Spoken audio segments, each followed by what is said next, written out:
Mari biar setiap rohmu terbuka. Setiap rohmu biar terbuka menangkap roh Tuhan yang Tuhan mau curahkan kepada setiap kita semua. Hari ini biar engkau disegarkan. Hari ini biar engkau menerima penyegaran yang dari Tuhan.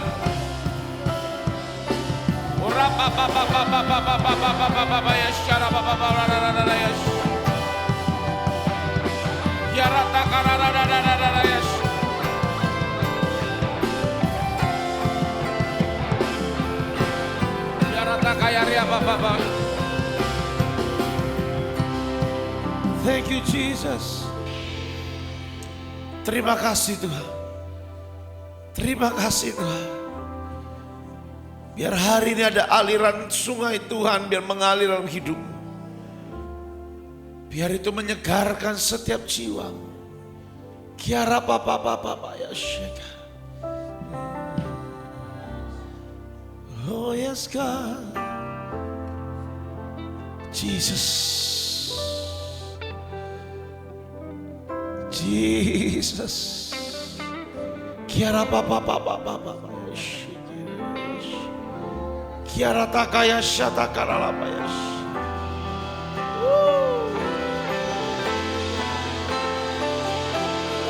Mari rasakan Tuhan mau curahkan.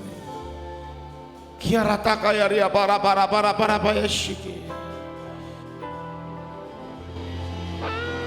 Oh Jesus, my God, my Lord.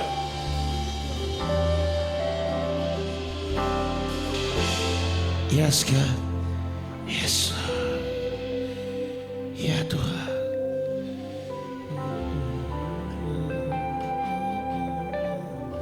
Yes God, yes God. Oh yes Lord.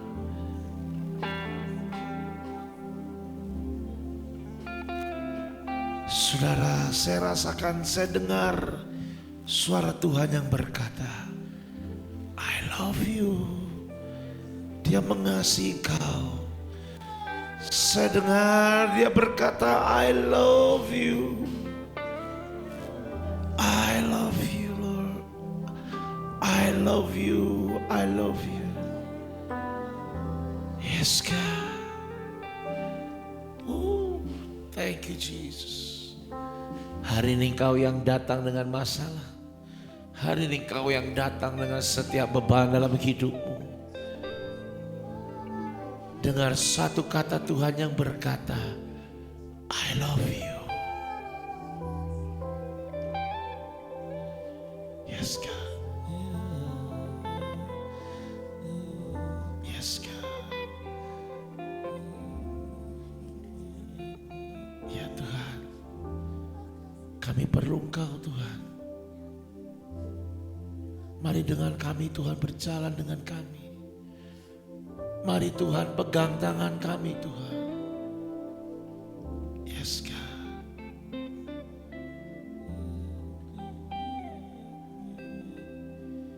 Makasih Tuhan.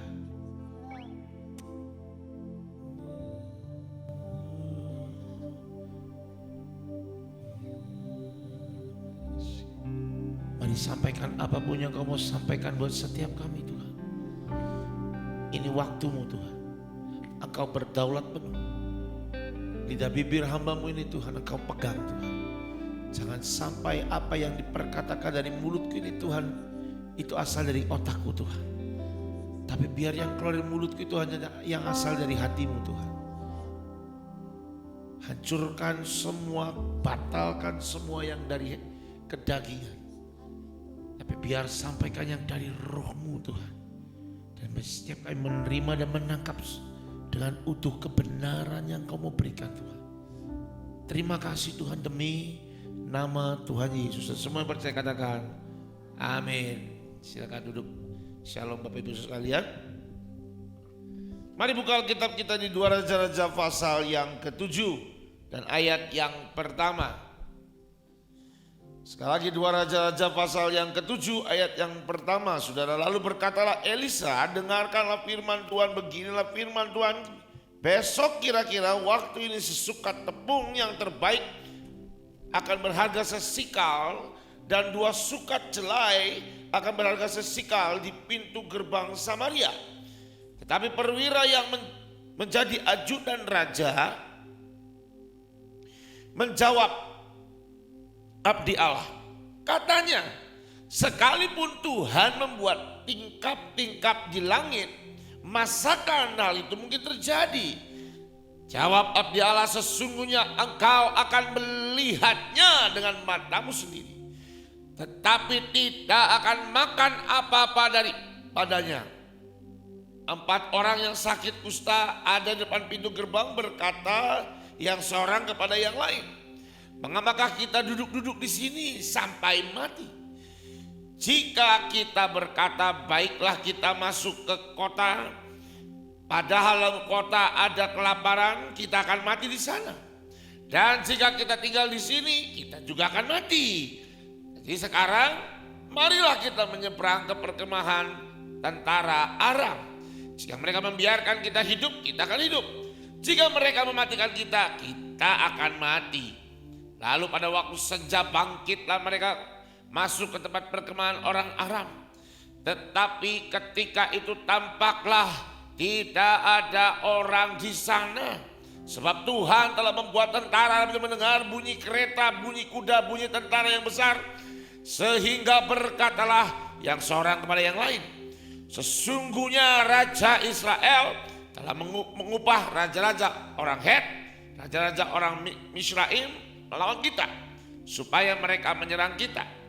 Karena itu bangkitlah mereka melarikan diri pada waktu senja dan meninggalkan kemah dan kuda dan keledai mereka serta tempat perkemahan itu dengan begitu saja. Mereka melarikan diri, menyelamatkan nyawanya. Ketika orang-orang yang sakit kusta itu sampai ke pinggir tempat perkemahan, masuklah mereka ke dalam sebuah kemah, lalu makan dan minum. Sesudah itu mereka mengangkut dari sana emas dan perak dan pakaian, kemudian pergilah mereka menyembunyikannya. Lalu datanglah mereka kembali masuk ke dalam kemah yang lain, mengangkut juga barang-barang dari sana, kemudian pergilah mereka menyembunyikannya. Lalu berkatalah yang seorang kepada yang lain, tidak patut yang kita lakukan ini. Hari ini ialah kabar baik, tapi kita tinggal diam saja. Apabila kita menanti sampai terang pagi, maka hukuman akan menimpa kita. Jadi sekarang marilah kita pergi menghadap untuk memberitahukan hal itu ke istana raja. Mereka pergi lalu berseru kepada penunggu pintu gerbang kota dan menceritakan kepada orang-orang itu. Katanya, kami sudah masuk ke tempat perkemahan orang Aram, dan ternyata tidak ada orang di sana dan tidak ada suara manusia kedengaran. Hanya ada kuda, keledai tertambat di kemah-kemah yang ditinggalkan dengan begitu saja. Bapak Ibu sekalian, mari kita belajar firman Tuhan. Hari ini pertanyaannya, menurut Anda siapa orang-orang yang kena kusta ini? Ada yang bisa jawab siapa mereka kira-kira menurut Anda? Siapa? Tadi siapa? Kok bisa? Apa dasarnya Anda berkata Gehazi? Siapa yang setuju kalau ini ternyata mereka adalah Gehazi dan teman-temannya yang berpenyakit kusta? Menurut Anda siapa? Tadi Bapak bilang Gehazi. Apa dasarnya berkata ini Gehazi? Ayo, baca Alkitab itu harus runut dan jangan asal baca seperti orang merapal mantra. Harus punya pengertian. Jadi menurut Anda ini siapa, saudara? Tadi jawaban Gehazi. Gak ada yang berani jawab lagi? Gehazi. Coba pertanyaannya, kenapa itu Gehazi? Karena kalau kita lihat saudara di pasal yang ke-8, Anda lihat pasal ke-8, nanti Anda akan menemukan bahwa Gehazi berbicara di depan raja, betul gak? Nanti ada di rumah, makanya baca Alkitab.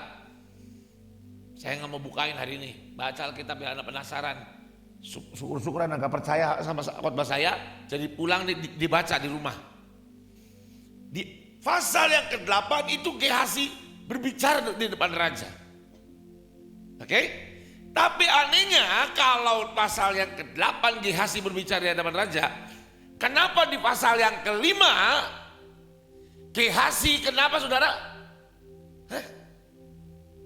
Gehazi kenapa? Kena petir Pak, mampus. Kenapa saudara? Lihat, buka Alkitabnya. Gehazi kenapa? Kena kusta. Bukankah ada sebuah kejangan nih? Saya mau supaya Anda nih pada waktu baca Alkitab teliti, supaya ketika teliti pasti ada di penasaran. Ada hal yang dibalik dari keanehan-keanehan di Alkitab itu tersembunyi kebenaran firman Tuhan yang akan memberkati kita. Dan sekali lagi saudara, di pasal yang ke-5 Gehazi kena kusta. Di pasal yang ke-8 Gehazi berbicara depan raja. Mungkin enggak orang kusta berbicara depan raja?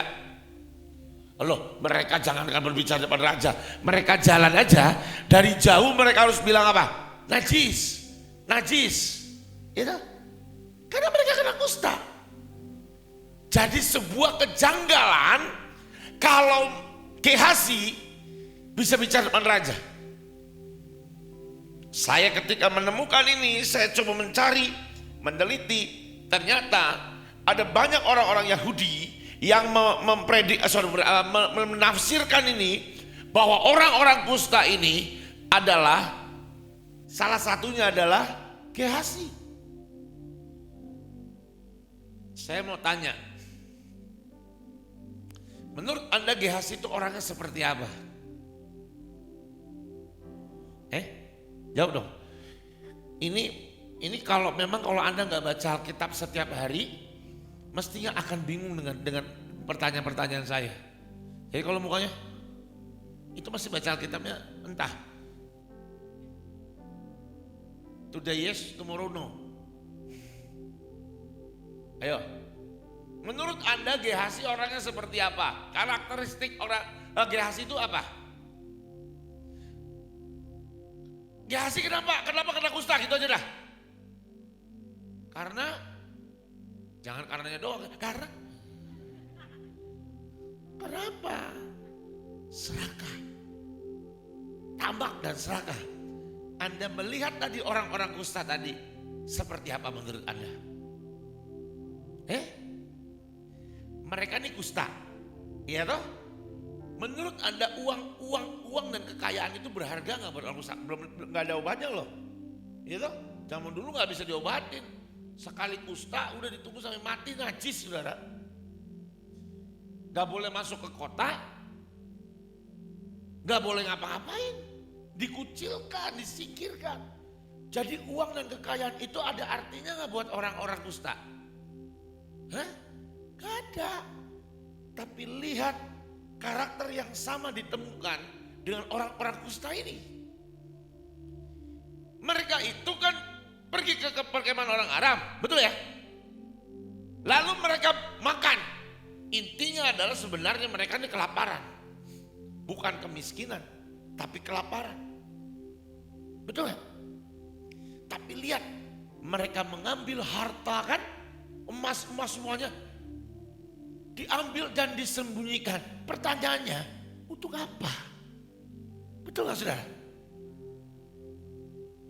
Gini loh, kalau baca Alkitab tuh mesti ada satu dan lain hal yang janggal, dan Anda harus teliti yang janggal ini. Aneh nggak menurut Anda? Orang kusta ngambil emas dan kekayaan, disembunyikan. Pertanyaannya, apa manfaat kekayaan atau harta-harta itu untuk mereka? Apakah kekayaan itu bisa menyembuhkan kusta mereka? Enggak. Apakah ketika mereka punya kekayaan itu mereka akan menjadi tahir? Enggak. Tetap dikucilkan? Tetap. Orang menghina? Tetap. Betul. Dari sini kita bisa menarik kesimpulan bahwa orang-orang ini adalah, salah satu dari mereka adalah siapa? Gehazi. Karakternya sama. Gehazi tamak. Mereka juga orang-orang Kusta ini. Tamak.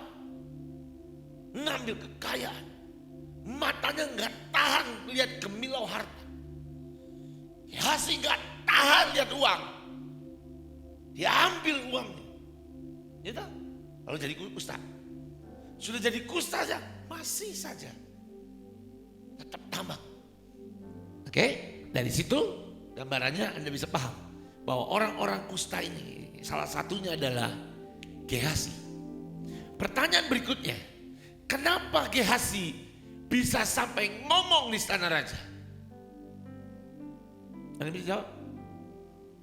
Karena menyelamatkan satu bangsa. Enggak. Menurut saya, Tuhan berikan kesembuhan pada waktu Gehazi ini punya hati yang berubah. Yang tidak mementingkan dirinya lagi.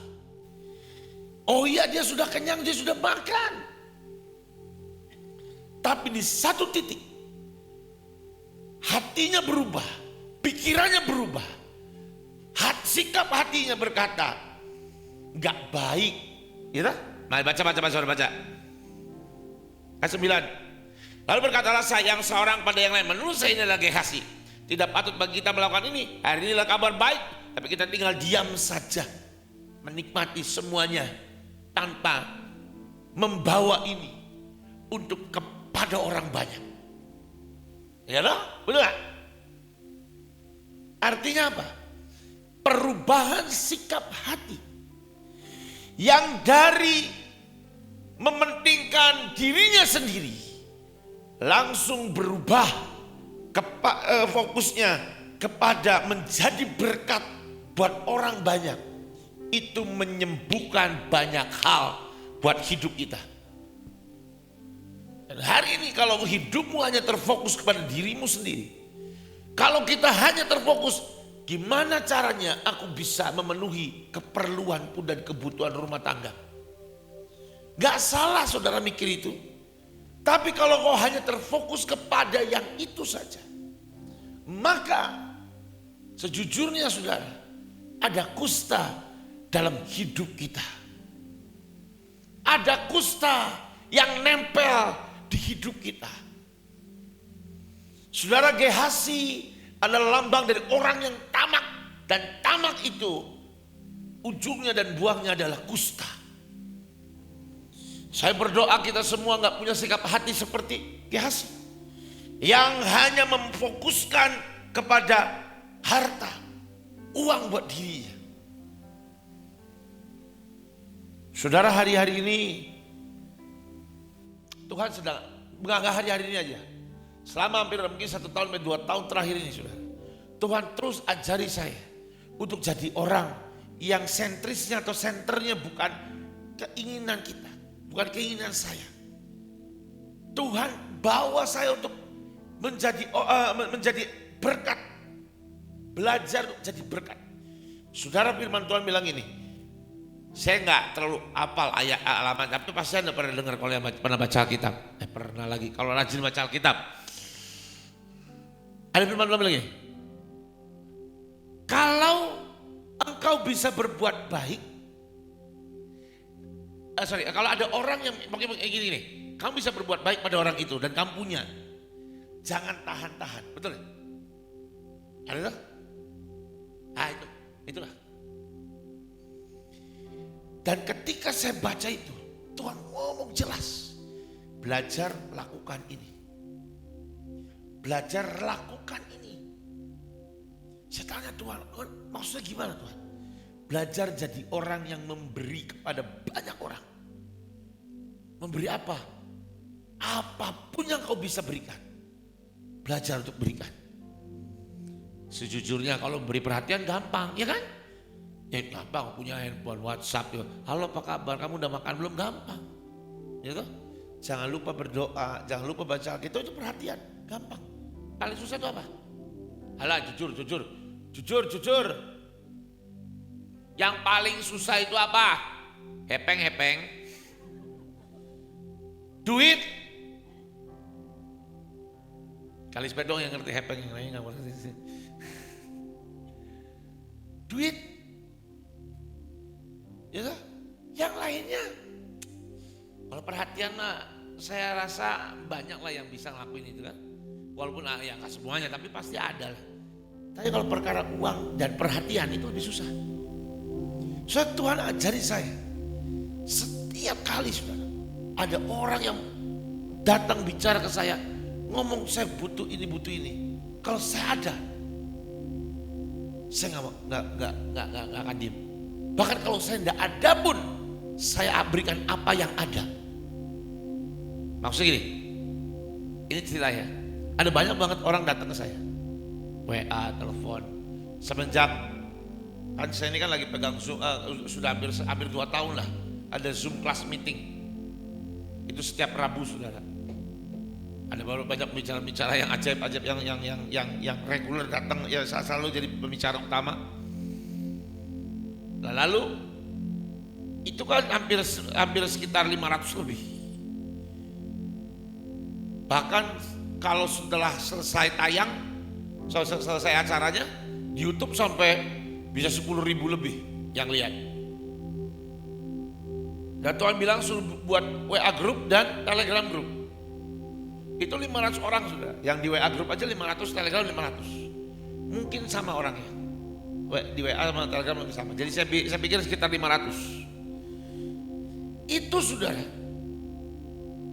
Setelah saya 1 tahun lebih tangan di Zoom ini. Dan saya kan kalau saya ada di WA group itu, berarti banyak orang yang tahu nomor saya kan? Itu sejujurnya saya mau ngomong apa adanya nih. Saya ini kalau di chatting belum tentu balas bukan karena saya sombong. Tapi karena numpuk. Dan setiap hari saya harus tangani satu-satu saudara. Ada pertanyaan yang penting, ada pertanyaan yang sangat tidak penting saudara. Ada pertanyaan yang pintar, ada pertanyaan yang sangat bodoh sekali. Yang sangat pintar pertanyaan yang firman Tuhan. Yang sangat pintar pertanyaannya biasa tentang saya dapat dari Tuhan seperti ini, mimpi ini, apa ya kira-kira artinya. Itu pertanyaan yang buat saya pintar. Tapi yang gobloknya banyak. Seorang bapak-bapak WA saya. Pak Jo, saya mau cerita. Izinkan saya cerita pakai WhatsApp. Boleh. Begini Pak, saya sudah menikah, saya punya anak 2. Tapi beberapa bulan terakhir ini, saya berasa dalam roh saya berkata istri saya ini bukan jodoh saya. Kan goblok saudara ya. Anak bukan jodoh, anak udah 2. Saya nanya maksudnya gimana? Dan beberapa hari terakhir, bulan terakhir ini saya ketemu wanita. Dan roh saya berkata itu jodohnya. Rasanya mau saya maki sudah serius. Itu terjadi sudah. Tapi ada banyak, enggak sedikit, banyak sekali. Yang WA saya ngomong Pak Jo tolong. Besok saya harus bayar uang sekolah anak saya. Satunya masuk SMP, satunya masuk SMA berbarengan. Saya perlu uang. Dan Tuhan ajari saya sudah. Saya harus tanya kamu perlu berapa? Tuhan ajari saya sudah. Saya tanya berapa? Saya perlu 15 juta. Oke, saya bantu. Saya kirim 15. Karena yang saya lihat uang saya, yang ada cuma 5 juta, saya kirim 5 juta. Pernah dalam 1 hari sudah, saya keluarkan 30 juta hanya untuk bantu orang yang mukanya kayak apa saya nggak pernah lihat. Bisa jadi saya ditipu. Tapi saya sedang melakukan apa yang Tuhan ngomong. Berbuat baik. Begitu saya dengar ada anak AOC. Wah, ini orang lagi kesusahan. Kenapa? Dia nggak perlu uang untuk berobat orang tuanya atau apapun. Begitu saya dengar, saya anggap Tuhan sedang bicara sama saya. Bantu dia. Meskipun ketika saya cerita ini ada banyak orang yang ngomong, kamu harus berhikmat. Tanya Tuhan dulu. Buat saya jujur saudara. Orang yang seperti itu banyaknya bersembunyi Dibalik, tanya Tuhan dulu. Padahal mah pelit. Tapi saya belajar untuk selalu saya dengar itu, saya kirim uang. Meskipun mungkin keperluannya 20 juta, saya cuma bisa kasih uang 3 juta. Setidaknya apa yang ada yang saya punya, saya bisa sharing ke orang. Saya memberitahu saudara, sudah 2 tahun ini saya lakukan, lebih dari 2 tahun. Dan saya melihat Tuhan tidak diam. Dulu saya hidup tergantung, saya harus pelayanan khotbah keliling. Saya harus khotbah di Jakarta seminggu 3-4 kali. Dapat pulang, dapat persembahan. Itu yang jadi buat saya untuk pelayanan. Sudah hampir 1 tahun lebih sudah. Saya hampir tolak semua jadwal khotbah. Terus saya ini kalau tidak special request diminta sama Pak Markus, saya nggak ke Solo, saudara. Saya lebih, sehari-hari saya lebih ke NTT. Sebulan bisa 2-3 kali saya ke NTT. Ke Soe, ke Flores, ke Alor, ke semua. Dan itu semua bukan pelayanan yang saya akan terima persembahan. Saya mengeluarkan uang. Saya tolak semua, saya sudah batalkan semua pelayanan di Jakarta di mana-mana. Mungkin hanya keluarga-keluarga sendiri lah, keluarga AOC saya terima. Kalau di Mahanaim kan bukan masalah saya mau nolak, nggak berani nolak itu kalau itu kan. Tahu saudara ya. Kalau yang itu spesial saudara, hari Jumat beliau telepon, Sabtu kamu di mana? Di Bandung. Ada kerja nggak? Nggak. Oke, khotbah ya di Mahanaim. Kesebut Mahanaim. Aduh. Tadinya nggak mau sebut-sebut Mahanaim, kena deh. Tapi Tuhan buktikan saudara. Tuhan buktikan. Dia pelihara keluarga saya dan saya. Semakin banyak orang yang minta tolong, semakin banyak saya menolong. Semakin banyak Tuhan berkati saya. Saudara, jangan jadi orang tamak. Anda harus jadi orang yang bisa menyalurkan hidup Anda dan kekayaan Anda. Tapi bang, saya gak punya banyak uang. Oke, berapa yang kau punya? Kalau ada 1 orang dan tolong doain dong, gua gak punya uang makan nih. Anda bisa belikan Indomie 1 bungkus saja. Itu jadi berkat. Mari berbuat baik saudara. Berbuat baik jangan kepada diri sendiri dan keluarga sendiri. Berbuat baik ke banyak orang. Jadi berkat saudara. Jadi berkat. Jadi berkat saudara. Saya sejujurnya saya mengaku sama saudara ya. Saya ada beberapa tempat di Jakarta. 3 tempat saudara. Dia minta setiap bulan minta saya khotbah di sana. Dan 3 tempat ini adalah 3 tempat yang sangat amat basah. Bukan basah, bukan becek, tapi banjir saudara. Iya, jujur. Sudah 1 tahun lebih saya nggak mau melayani tempat ini. Bukan, saya bilang bukan saya nggak mau ya. Kalau mau Zoom aja deh, saya nggak usah ke sana. Bukan nggak mau, karena saya Tuhan alihkan fokus saya. Bukan untuk yang itu, tapi fokus saya untuk ke NTT. Fokus saya untuk di gereja di Bandung. Fokus saya untuk orang-orang yang ikut Zoom sama saya. Dan itu seperti sebuah kebodohan. Tapi enggak, ternyata Tuhan buktikan. Tuhan buktikan. Oke. Saudara, mari kita belajar. Itu tadi belum khotbah. Itu baru intermezzo. Saya mau ajak kita baca saudara. Di ayat yang ke-2, kedua, ketiga. 4 orang yang sakit kusta ada di depan pintu gerbang. Berkatalah yang seorang kepada yang lain, mengapa kita duduk-duduk di sini sampai mati? Ada 1 kelompok yang harusnya ini bukan bagian dari hidup kita. Adalah orang yang stagnan, diam, dan duduk-duduk menunggu mati. Saudara, hari-hari ini kita menghadapi masa-masa yang mungkin sulit saudara. Ya toh? Pandemi ini kan panjang. Anda pikir, oh sekarang sudah landai Pak, tunggu. Kita sih tetap berdoa supaya terus turun, ya hilang. Tapi tunggu dulu. Kita tetap waspada dan berdoa. Keadaan tidak semakin lebih baik menurut saya. Kelihatannya baik, tapi tunggu dulu. Karena saya melihat, waktu saya berdoa buat Indonesia, saya melihat ada bola yang turun ke bawah sampai di dasar mantul tinggi. Tuhan, apa? Itu pandemi. Tapi tetap kita berdoa minta belas kasihan Tuhan supaya apa yang saya lihat itu tidak terjadi.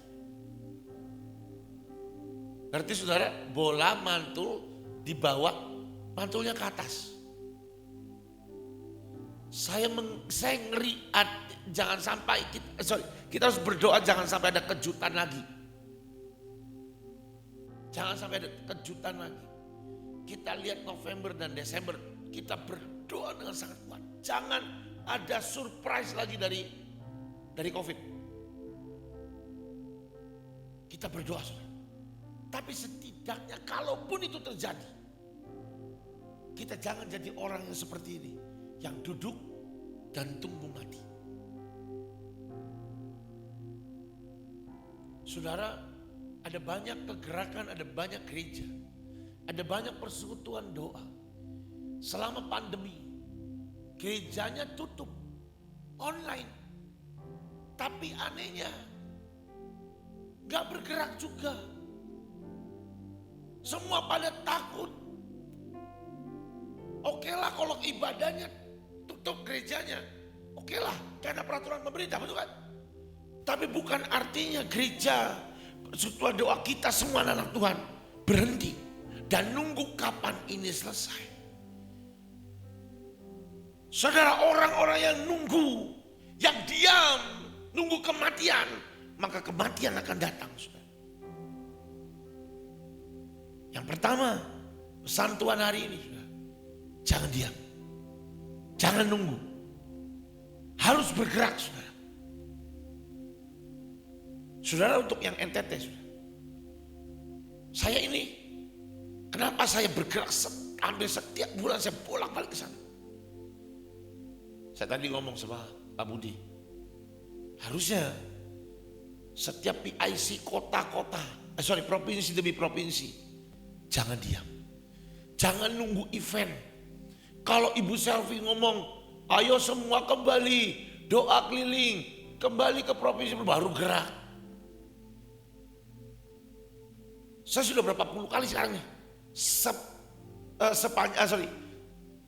dimulai pada waktu Pak Daniel ngasih perintah ke 34 provinsi.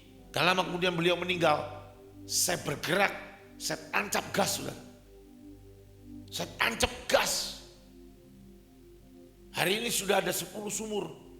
Di 8 situ, di 7 kampung. 10 sumur di 10 kampung, ada 7 kampung. Sudah ada perkebunan sayur. Sudah ada empang untuk miara lele, miara ikan mas, miara ikan-ikan. Di 7 kampung. Dan ada 7 kampung hari ini yang dulunya sangat kering, sekarang berubah. Mereka bisa tanam jagung, mereka bisa tanam sayur. Dan saya bisa ke sana. Saya bisa ngomong apa aja tentang Tuhan. Gak ada yang bisa bantah. Kenapa? Saya bikin sesuatu. Enak kalau kamu maju, kamu banyak sponsornya, sorry ya. Semua dimulai dari kantong sendiri. Jujur saudara, ketika saya bergerak, saya beli mesin. Itu pertama kali saya keluar dari uang saya sendiri. Dan itu uang yang sudah sangat terbatas, saya keluarkan semuanya. Dari situ baru Tuhan gerakin orang. Sana orang sini, orang sebelah sana, gerak bareng-bareng. Dan ikut berkati, ikut bergerak bersama. Tapi semua dimulai dari kita yang bergerak. Jangan sampai kita nunggu. Nanti ya kalau udah ada uang. Nanti ya kalau Tuhan kirim donatur. Nggak akan datang. Nggak akan datang. Dulu saya kayak gitu saudara, punya banyak konsep, punya banyak ide, punya banyak pikiran untuk mau gini. Tapi nunggu nanti kalau ada orang yang berkati, nunggu kalau ada orang yang punya sehati bilang, oke, saya suka ide kamu, saya biayain. Gak akan datang, percayalah. Mulai dari dirimu, mulai dari apa yang kau punya dulu. Mau lihat pelipat gandaan, Tuhan bilang apa? Tentang 5 roti 2 ikan. Apa yang ada padamu? Saya mulai dari diri saya supaya saya gerak. Nah, sejujurnya, hari ini, pelayanan sumur ini, saya sampai diundang gubernur untuk datang saudara kemudian Tete. Malah saya tolak-tolak. Nantilah, kemarin sudah saya datang, dia yang gak bisa. Jadi kalau mereka mau reaksi itu saya gak bisa, biarin. Tarik-tarik aja. Tapi dimulai dari jangan berhenti bergerak. Orang-orang ini berkata, mengapa kita duduk-duduk di sini sampai mati? Jangan diam di satu titik, bergerak maju. Saudara, bangsa Israel hari itu mengalami sedang mengalami kelaparan besar karena dikepung kan. Ada ingat ceritanya? Sampai mereka makan apa? Bayi. Ya kan? Baca di ayat sebelumnya. Bayi mereka makan juga. Bahkan mereka itu makan apa? Maaf ya saya ngomong apa di mimbar apa ya? Makan tahi merpati. Loh, saya nggak kebayang loh makan tahi merpati. Mau dimasak kasih merica, kasih garam, tetap tahi. Anda bilang, oh saya jago masak kok tahi sok. Tetap dah enak. Anda chef sejago apapun, buka restoran dengan menu tahi merpati, Surapayu. Ya. Ada orang-orang yang diam, tapi ada orang-orang yang mundur. Sampai tahi pun dimakan. Sampai bayi pun dimakan. Hari ini ketika kita menghadapi semua kesulitan pandemi, jangan mundur. Maju saudara. Diam saja salah, apalagi mundur. Ya toh, diam saja salah, apalagi mundur. Mari maju saudara. Tempat ini saya dorong. Pandemi jangan berhentikan Anda untuk cari jiwa di jalan-jalan. Berkati orang di jalan-jalan. Kalau perlu, buat banyak kegerakan di setiap kecamatan yang ada. Katanya sudah ada rumah singgah, buat kalau perlu di setiap kelurahan kecamatan di kota ini ada rumah singgah yang Anda kendalikan. Bergerak. Saya sangat amat percaya ketika kita bergerak, lihat orang-orang kusta ini, ketika mereka maju saudara, ada yang menyertai mereka, ada yang di belakang mereka, betul gak? Sampai orang-orang Aram ini takut semua lari, hanya gara-gara mereka maju. Mereka enggak, di belakang mereka.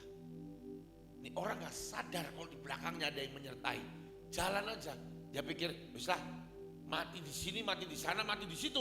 Podo mati nih. Jalan terus. Tapi tanpa sadar di belakang mereka ada pasukan Tuhan yang menyertai. Yang membuat semua tentara Aram tunggang lari semuanya. Apa artinya saudara? Orang yang bergerak dengan Tuhan. Yang gak takut mati saudara. Tuhan akan sertai. Loh, hari-hari ini ada banyak orang diajak pelayanan gak berani. Loh, hari-hari ini masih banyak orang Kristen yang ibadahnya mintanya online. Saya ini ketemu banyak orang. Beberapa kemarin, kamu kenapa aku gak pernah datang ke KOC? Iya om, nanti soalnya teman-teman pada belum sadar, semuanya masih belum pakai, penari-penari belum pada pakai masker. Oh, artinya kamu takut ketularan kalau ini? Ya bukan takut ketularan sih, kita kan harus berjaga-jaga. Oh, dalam hati saya, oh penakut loh. Iya saudara, mereka ini takut mati. Banyak orang Kristen sekarang masih ibadah gak mau ke gereja. Alasannya apa? Menjaga. Takut itu, takut mati. Yang gedeknya saya sering kali marah. Saya ketemu orang, kamu ayo dong datang lagi ke gereja. Aduh, kita kan harus bijaksana. Udah deh online juga sama aja. Online kan, kalau online kan di rumah, kalau di gereja kan ada potensi ketularan COVID dan bla bla bla bla bla bla. Satu hari saya lagi pergi ke mall, saya ketemu orang ini pergi lagi ke mall. Saya kesel sekalian ya. Cuman kan ya gembala gak boleh marah-marah kan. Pak Markus gak boleh marah, gembala ya. Harus senyum, manis-manis.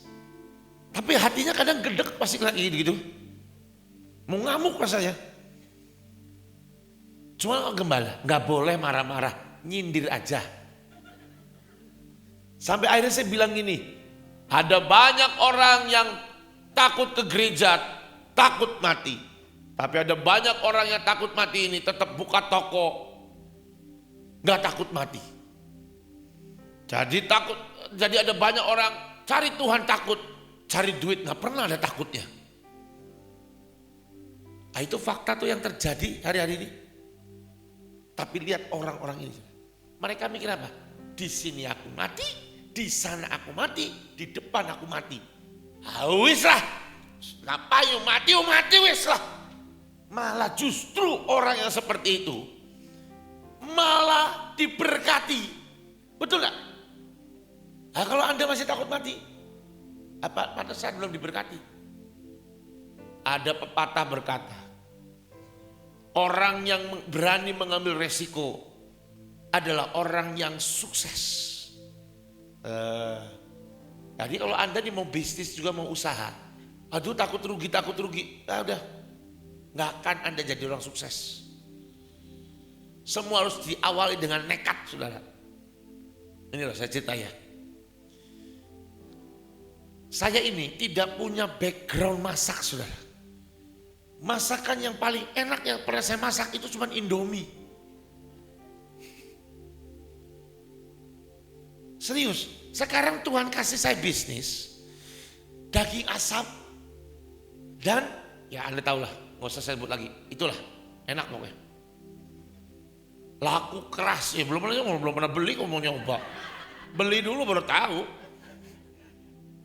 Belum pernah coba ya berarti belum pernah beli tuh ya. Berharap dikasih. Sorry.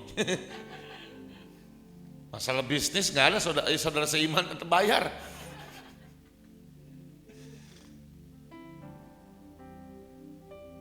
Sekarang ini, saya cerita ya. Semua diawali dengan nekat, saudara. Diawali dengan nekat. Saya ini belum tahu nih bakal berhasil bikinnya atau enggak. Saya pesen alat, harga yang mahal. Kirim, saudara. Enggak pernah punya pengalaman. Gambar sendiri, pakai otak sendiri. Kira-kira apinya jangan langsung kena, harus asapnya aja. Saya gambar sendiri, kasih ke tukang, suruh bikin. Saya bayar, mahal, kirim. Belajar, bikin, gagal maning, gagal lagi. Tapi orang yang, kalau waktu itu saya jadi orang yang takut ambil risiko.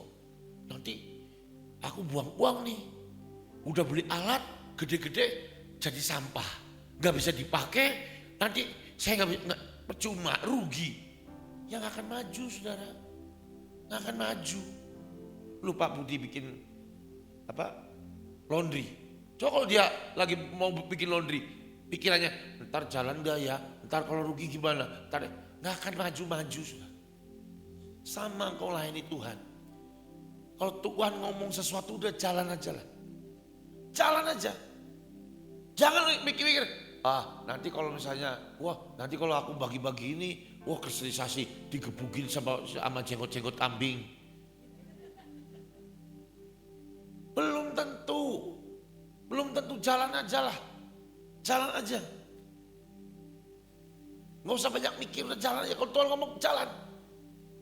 Gak usah takut mati, gak usah takut rugi, gak usah takut apapun lah. Jalan aja.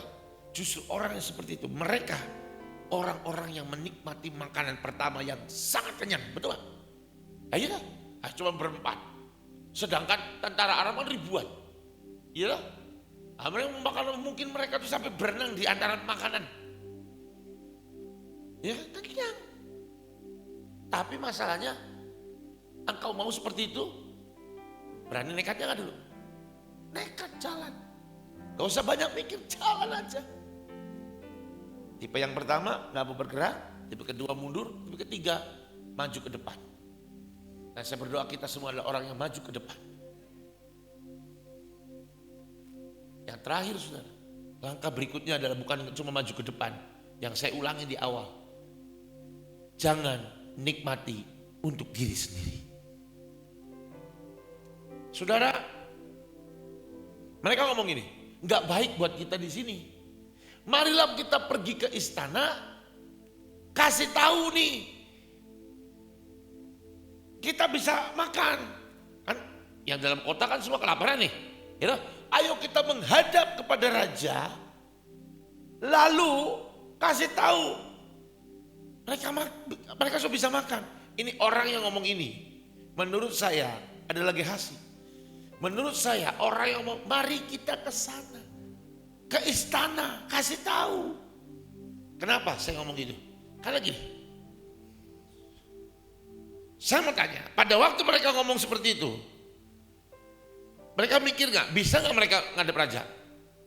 Bisa gak? Bisa gak kira-kira? Kok bisa? Bisa gimana? Ustaz, najis, ya toh? Tapi mereka punya sebuah goal. Nah, dia punya sebuah goal. Saya harus ketemu raja. Dan goalnya itu adalah goal yang mustahil. Paham gak saudara? Mereka punya sebuah goal. Ketemu sama raja. Memungkinkan? Tidak. Kenapa? Kusta. Paham saudara? Mari hari ini saudara, engkau harus punya sebuah goal yang mustahil. Saya punya sebuah goal saudara. Saya punya sebuah goal. Anda tahu NTT itu nomor 3 atau nomor 2 di Indonesia. Yang angka stuntingnya, angka kebodohannya tinggi, nomor 2. Nomor 3 ada nomor 3, nomor 2. Itu benar-benar saudara. Dan kekeringannya itu mengerikan sekali. Saya punya goal, apa yang saya kerjakan akan merubah dalam 5 tahun ke depan. Yang dari paling miskin jadi paling diberkati. 5 tahun saya bilang. Itu goal saya. Mungkin gak? Enggak mungkin sih. Ada pemerintah sudah berusaha, jengkang-jengking aja gak berhasil. Yang duitnya notabene jauh lebih banyak, kuasa, punya power, gitu. Siapakah? Saya. Tapi saya tidak peduli, saya taruh goal yang gak mungkin. Saya mau tanya, akhirnya mereka ketemu raja gak? Sini, si orang kusta nih, si Gehazi ini, ketemu gak? Ketemu. Dan berbicara di depan raja. Betul kan? Lihat di pasalnya ke-8. Gehazi berbicara di depan raja. Walaupun saudara, walaupun pada waktu dia berjalan ingin ketemu raja, berhasil gak? Lihat Alkitab, lihat baca. Dia ketemu raja gak? Enggak. Ketemunya apa? Pegawai raja. Hanya di depan gerbang raja dia berbicara. Belum waktunya untuk ketemu. Tapi setidaknya dia melangkah untuk ketemu raja. Saudara, mari set goal dalam hidupmu. Anda taruh goal dalam hidupmu.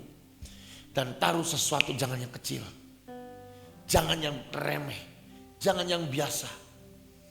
Nah, kamu sekarang sudah SMA kelas 3.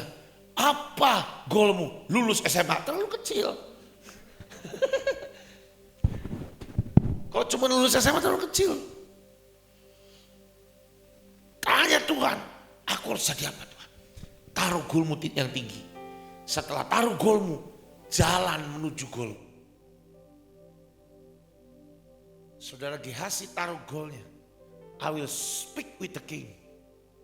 Aku akan berbicara dengan raja. Dan dia jalan. Pada waktu dia jalan, ada rintangan yang menyebabkan dia gak bisa bicara dengan raja. Tapi setidaknya suatu hari, apa yang kau taruh yang menjadi goalmu, itu akan jadi buat hidupmu. Asal kau tetap berjalan. Saya berdoa malam ini, saudara, Anda menangkap. Saudara, masa-masa sulit ini bukan cuma masa bertahan, tapi masa bergerak. Kita tidak ditentukan untuk jadi defender, tapi kita ditentukan untuk jadi attacker, menyerang, saudara. Saya mau tutup dengan satu cerita. Saya sedang bangun gereja, saudara, di satu desa di Pulau Flores. Saya mau cerita ini supaya Anda malu jadi orang Kristen di tempat ini. Saya berharap setelah saya cerita Anda semua malu kepada diri Anda sendiri dan bertobat. Saya masuk ke sebuah kampung yang naik mobil susah lah, tapi bisa, tapi harus mobil yang benar-benar off-road itu. Susah sekali. Motor udah hampir mustahil, tapi bisa masuk sih. Tapi kemarin saya memutuskan untuk jalan kaki. Hampir 2 jam. Masuk ke sebuah kampung. Nah, ada satu orang ini, bapak ini, Zakaria. Tiba-tiba dia sedang kerja di Labuan Bajo. Masih muda waktu itu. Tiba-tiba dengar suara Tuhan jelas, pergi ke desa ini. Saya nggak mau sebut desanya, sudah. Nanti aja. Kalau sudah selesai semua, saya akan sebut. Pergi ke desa itu, jual semua barang-barang, jual semua hartamu. Dia jual semuanya, dia pergi. Dia belum menikah, masih muda. Dia pergi ke desa itu, dia beli tanah, dia bangun, saudara, rumah. Dia bangun rumah tapi bangun bentuknya gereja. Dan dia buat gereja, dia mulai datang anak-anak kecil, ngajarin mereka nyanyi, berhitung dan segala rupa. Tapi lama-lama yang masuk ke gereja, anak-anak yang remaja-remaja SMP masuk ke gereja. Anda tahu, saudara, ini pendeta dianiaya habis-habisan. Dari cerita yang dia cerita ke saya, dia sudah 27 tahun di tempat itu.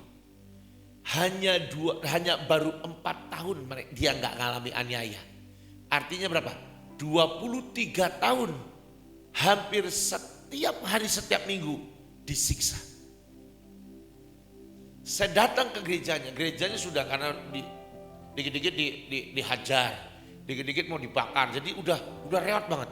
Itu gereja kalau saya tendangin udah pasti rubuh, saudara. Serius, pasti rubuh. Lalu saya dengar ceritanya. Tiba-tiba Tuhan bilang, ke hutan, ambil daun ini, kamu masak, dimasak. Jangan ke kampung, ada yang sakit, dikasih sembuh. Saya mau kasih aja keadaan fisik dia. Hidungnya udah bengkok, telinga udah hilang 1, jari sudah hilang 1, jempol sebelah kiri, jempol kaki 2 sudah nggak ada bentuknya, ada ditumbuk. Sudah tusuk, di sini ada lubang, segala rupa, udah luka-luka. Kalau dibuka bajunya udah ngeri sekali keadaannya, ngeri sekali. Telinga udah nggak ada, sudah dipotong. Yang ajaibnya, hari-hari ini, maksudnya 4 tahun terakhir ini, sudah 50% dari penduduk kampung itu jadi jemaat dia.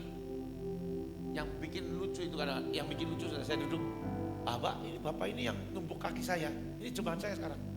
Ini wakil saya, itu yang motong telinga saya, Pak. Ya, kayak gitu saya. Gerejanya hancur. Saya bilang, Pak, bikin proposal, nanti saya bantu, Pak. Enggak, jangan. Kalau Tuhan mau kirim orang silakan bangun. Kalau enggak, saya nggak mau minta. Biarin Tuhan, alaminya Tuhan aja mau saya seperti apa. Kalau sampai ibadah rubuh kita mati bareng-bareng ya sudah gak apa-apa. Saya bilang oke gini Pak, yuk ke Bandung. Atau yuk ke Kupang lah. Atau kemana ke kota. Kita bikin Zoom, saya tampilin muka kamu. Kamu cerita apa yang kamu alami. Dia bilang gak mau. Tuhan suruh saya ke kampung ini. Dan sampai saya mati, saya gak akan tinggalkan kampung ini sedetik pun. Saya sudah siapkan kuburan saya biar saya mati di sini. Saudara, saya bikin saya meleleh nangis. Saya ikut kebaktiannya. Oh, Anda ini enak, ada keyboard, drum segala rupa, gak ada di sana. Gitar satu, terusnya kahunnya udah sekali pukul semper, udah jelek sekali. Gitarnya sudah putus senarnya, belum diganti udah 2 bulan. Yang mimpin pujian dia, jempolnya nggak lengkap, mainnya udah kacau, nyanyinya fales, nyanyi ya Tuhan tiap jamku, nggak tahu kemana nyanyinya. Sampai ini judulnya apa lagunya? Oh itu toh, gak jelas. Anda tahu sudah, dia nyanyi main gitar yang udah putus itu dengan cara yang aneh mainnya. Dia merem, dia nangis seperti orang anak kecil.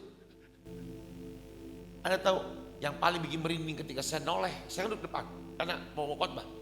Menoleh, itu jemaatnya ada 200, nangis semuanya. Nangis semuanya. Saya nggak pernah rasakan hadirat Tuhan yang sekuat itu. Bukan musik yang bagus, nggak, jauh dari bagus. Suaranya, aduh, saya ngomong aja lebih merdu daripada nyanyi. Iya. Pulang sebelum saya pulang ke kota, saya bilang ini, saya bangun gereja ini Pak, saya yang tanggung jawab. Saya keluar dari sini ketika dapat sinyal, saya transfer ke teman saya yang di sana, bawa 50 juta, masuk bangun gereja itu. Saudara, tahu enggak? Pada waktu saya selesai khotbah, doa berkat. Kan pendeta suruh belakangan, suruh salaman biasa tuh, ya. Saya disuruh ke belakang, dia akan nemenin saya. Apa yang dia buat? Dia peluk satu-satu jemaatnya. Ketika dipeluk jemaatnya dia nangis dan cerita lama di gereja. Saya nganggur di belakang. Ini kapan gua salaman? Cerita apa pendeta. Jadi pendeta tamu tuh gak dianggap. Kalau di mana-mana di daerah kita diagung-agungkan. Di situ mereka lebih mencari pendeta ini. Gembala mereka sendiri. Mereka mencintai gembalanya. Karena gembalanya sangat mencintai jemaatnya. Saya tuh diem di pintu. Gak ada yang salaman. 10 menit baru ada yang keluar satu-satu. Semua datang ini. Selesai, saya sujud depan pendeta untuk doain saya. Saya nggak ngerti artinya tahan banting. Saya nggak paham artinya setia. Saya nggak paham yang namanya menderita buat Kristus. Doakan saya supaya paham. Serius saya. Jadi Anda para pelayan-pelayan Tuhan yang jemaat Tuhan di tempat ini. Kalau kesenggol dengan pemimpin Anda, dijutekin pemimpin Anda sehari sekali, lalu Anda berkata, aku tidak mau pelayanan lagi. Orang yang seperti itu menurut saya ke laut aja. Serius. Ini ada orang yang 23 tahun menderita, dipukulin, ditusuk saudara. Gerejanya 2 kali dibakar, dibangun lagi sama dia. Terakhir itu gara-gara ada satu tetua adat di situ sembuh gara-gara diobatin. Jadi jemaat aman, 4 tahun sudah nggak ada lagi gangguan. Karena yang paling tua di situ jadi jemaatnya. Akhirnya satu-satu orang yang numbukin kaki dia bertobat masuk ke gereja. Yang motong jadi wakil gembalanya. Sinode apa Pak? Dia tidak mau ikut sinode manapun. Saya tawarin ikut sinode saya aja, mau nggak? Nggak. Saya sinodenya Yesus. Waduh radikal banget. Tahap ngomong sudah nggak jelas. Gigimu udah rompal semuanya. Gak pakai gigi palsu ini udah rusak semuanya. Kalau makan, maaf ya, udah kayak monyet. Di depan sudah, serius. Itu kesetiaan. Itu namanya bertahan di tengah kesusahan. Itu namanya bergerak maju. Itu namanya rela, mati ya mati wis. Hari ini kalau engkau jadi anak Tuhan, yang kena masalah dikit mengundurkan diri. Ditegur kita pemimpin langsung mutung. Gak mau pelayanan, aku mau, bukan absen, aku mau off dulu. 2 bulan. Malu sudah. Saya berdoa sama hari ini, kalau ada anak-anak Tuhan, pelayan-pelayan Tuhan kayak gitu, dengar saya cerita, semoga bertobat hari ini. Dan berhenti. Jadi orang yang abang mutung. Saya kalau ditegur itu ya biasa. Ini orang bukan ditegur lagi, dibeset-beset. Tapi dia tetap mencintai Tuhan. Dia gak nyerah. Gak nyerah sama sekali, serius. Saya bilang, ayo kita ke Jawa. Kamu pasti pulang bawa banyak uang. Kamu bisa bangun gereja kamu. Gak mau, sudah. Gak mau. Saya bantuin bikin proposal. Gak mau. Puji Tuhan. Saya cerita ini ke banyak orang. Dan banyak orang ikut bantu. Sekarang sudah finalisasi. Sudah selesai kemarin, sudah lunas. Sudah. Semuanya alat-alat sudah sedang dalam perjalanan ke sana. Sudah selesai. Tapi kesetiaannya itu yang kita harus belajar. Jangan sampai engkau kegores sedikit, mundur dari Tuhan. Kau sudah doa Tuhan minta usahaku lancar, belum dikasih lancar dikit, Tuhan kau pembohong. Berhenti, bye-bye Tuhan. Saya berdoa saudara, kita semua berhenti jadi anak-anak Tuhan yang cengeng, yang gampang nyerah. Orang-orang kusta ini sudah GHC ini, mendadak disembuhkan ketika dia bergerak. Amin sudah. Tutup matamu sebentar. Kiara masyaka papa. Kiara takaya syataka. Kiara takaya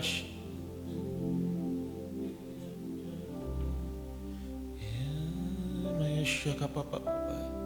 Ya Tuhan, tiap jam Engkau kami perlu Tuhan. Kiara takaya syataka. Kiara rapa. Ku memerlukanmu, Engkaulah yang memberi sejahtera penuh. Setiap jam ya Tuhan,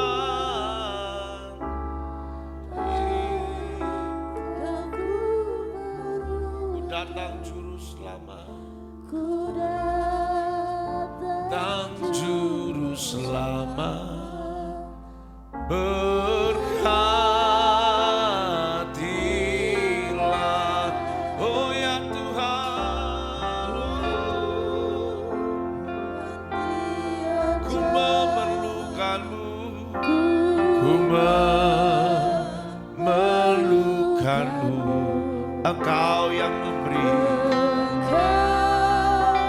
layak memberi sejahtera penuh. Yang jam ya Tuhan,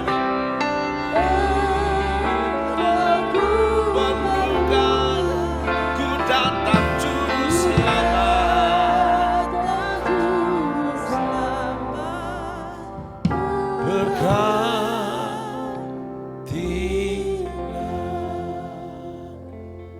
ku datang juru selamat, berkatilah.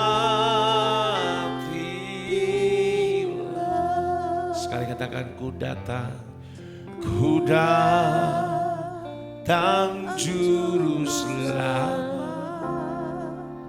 berkatilah.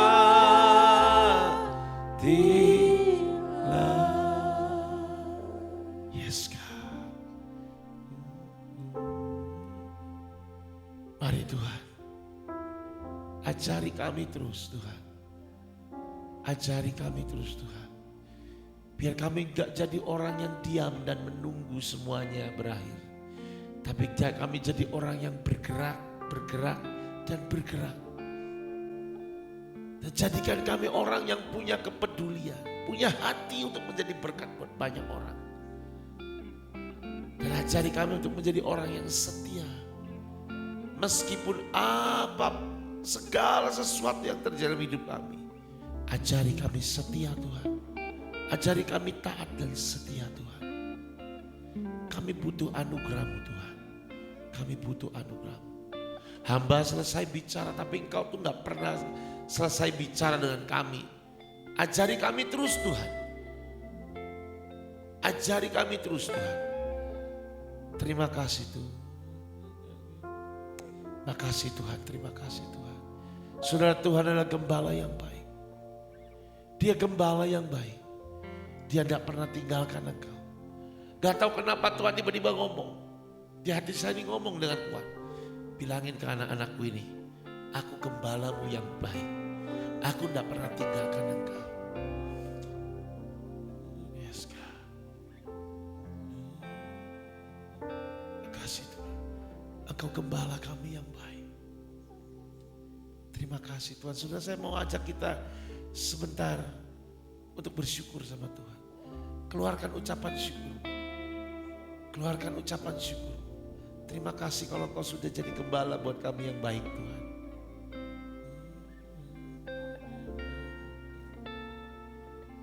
Yes God. Terima kasih Tuhan. Terima kasih Tuhan. Engkau tidak akan pernah tinggalkan anak-anak-Mu di tempat ini Tuhan. Tidak sedetik pun Kau melepaskan kami Tuhan. Tidak sedetik pun Engkau berhenti untuk mencintai kami Tuhan. Kau baik Tuhan. Yes God. Kiara paya syata kapala para yes. Saya melihat Tuhan dengan tongkat, dengan jubahnya dan tongkatnya. Dia ada di tempat ini dan dia berdiri. Dia tersenyum kepada Anda.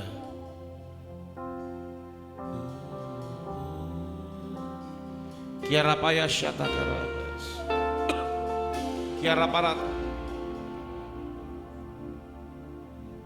Kiara para bas.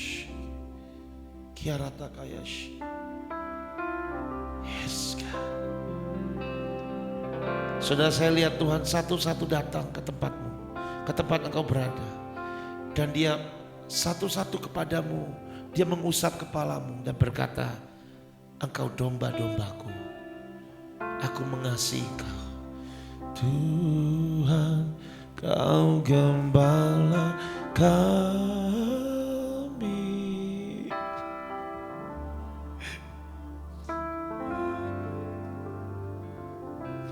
Ya Tuhan, bila kami menikmati hikmat pengorbananmu, Tuhan Yesus.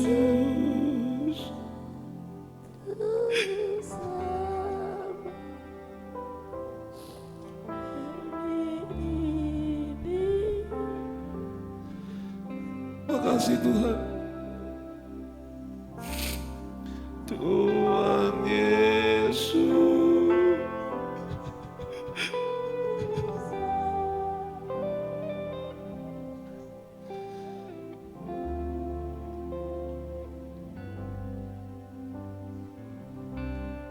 Makasih Tuhan. Tuhan, kau gembala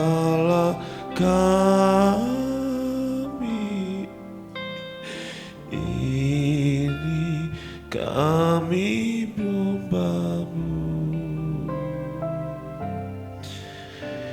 Berilah kami menikmati hikmat pengorbanan-Mu, Tuhan Yesus, Juru Selamat kami ini milik-Mu. Tuhan Yesus, Juru Selamat kami ini milik-Mu.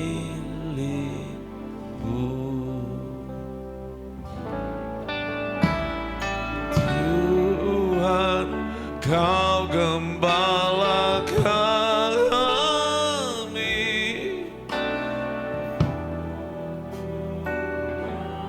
Sedengar Tuhan berkata, jangan takut, I am with you. Aku akan bersamamu senantiasa. Kalau kau hari ini kau sedang letih, bahkan Tuhan berkata, I am your Father.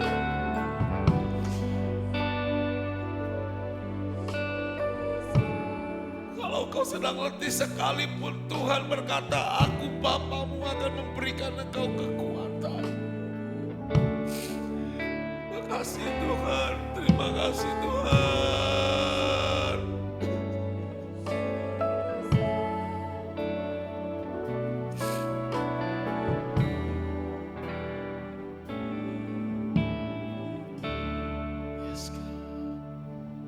Tuhan Yesus,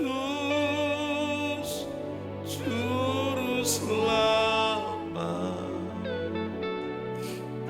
kami ini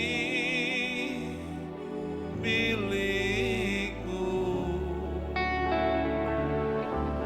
Tuhan Yesus, Juru Selamat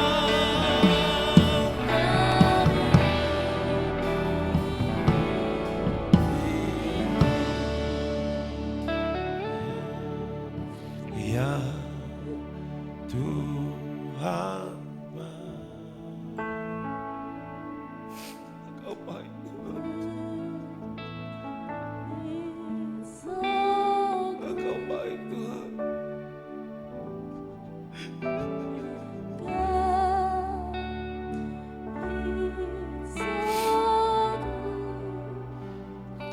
Dia baik bagiku.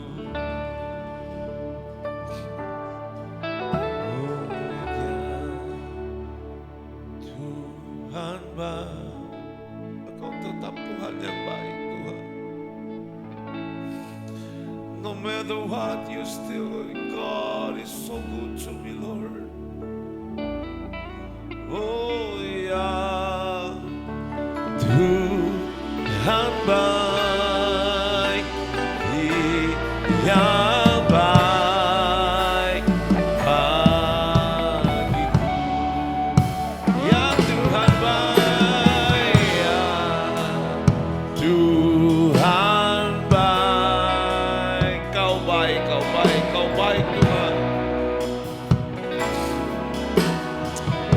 Engkau Tuhan yang baik, oh ya.